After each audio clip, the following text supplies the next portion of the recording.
Thiruvananthapuram medical കോളേജിനെതിരെ വീണ്ടും ഗുരുതര ആരോപണം. ശാസ്താംകോട്ട സ്വദേശി നിഖിൽ രവിയാണ് ആശുപത്രിയിലെ ദുരവസ്ഥ പറയുന്നത്. ഹൃദയ സംബന്ധമായ സർജറിക്ക് 1.5 ലക്ഷം രൂപ ചെലവായി. സർജറിക്ക് ആവശ്യമായ 60-ലധികം സാധനങ്ങൾ പുറത്തുനിന്ന് വാങ്ങേണ്ടി വന്നു.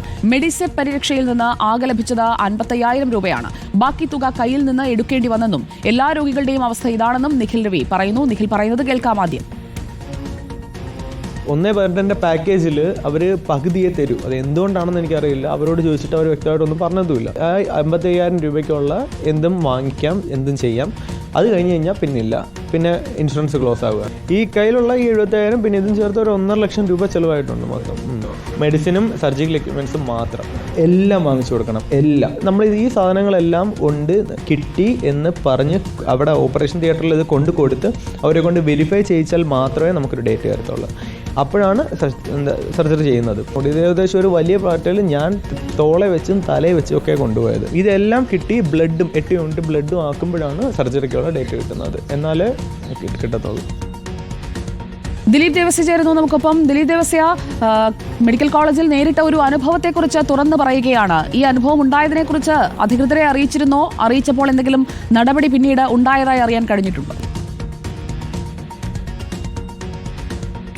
സുജിയ, ഇക്കാര്യം ഡോക്ടർമാരോടെല്ലാം പറഞ്ഞപ്പോൾ നിഖിലിനുണ്ടായത് ഇത് തന്നെയാണ്. അതായത് ഇങ്ങനെ തന്നെയാണ് മെഡിക്കൽ കോളേജിൻ്റെ സിസ്റ്റം എന്ന് തന്നെയാണ് നിഖിലിന് ലഭിച്ച മറുപടി. അതുകൊണ്ട് തന്നെ നിഖിലിൻ്റെ പിതാവ് അഡ്മിറ്റായ സമയത്ത് സർക്കാർ ഉദ്യോഗസ്ഥനായിരുന്നു. അദ്ദേഹം റിട്ടയർഡായ സമയത്തുള്ള മെഡിസെപ്പ് ഉണ്ടായിരുന്നു.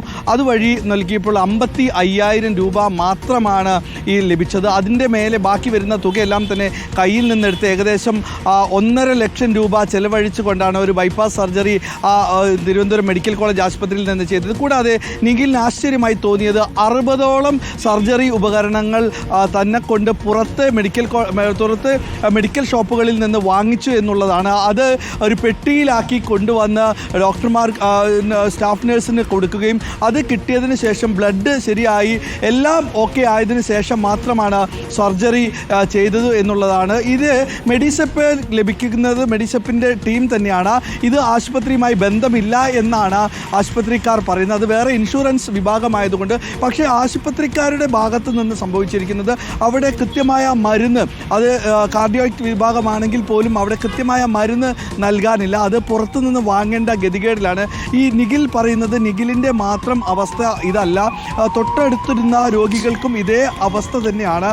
മരുന്ന് പുറത്തുനിന്ന് വാങ്ങണം. നേരത്തെ ഇന്നലെ സൂചിപ്പിച്ചത് പോലെ തന്നെ സിറഞ്ച്, കുത്തിവെക്കാനുള്ള സിറഞ്ച് പോലും പുറത്തെ മെഡിക്കൽ ഷോപ്പിൽ നിന്ന് വാങ്ങിക്കൊടുത്താൽ മാത്രമേ ഒരു കുത്തിവെപ്പ് എടുക്കുകയുള്ളൂ എന്നാണ് നിഖിലും ഇതോടുകൂടെ പറയുന്നത്. നിഖിലിൻ്റെ പിതാവിൻ്റെ സർജറിയുമായി ബന്ധപ്പെട്ട് നിഖിൽ ഈ ആശുപത്രി കയറി ഇറങ്ങിയ അനുഭവങ്ങൾ പറയുമ്പോൾ നിഖിൽ പറയുന്നത് പല രോഗികൾക്കും പ്രായമായ കൂട്ടിരിപ്പുകാരാണുള്ളത്.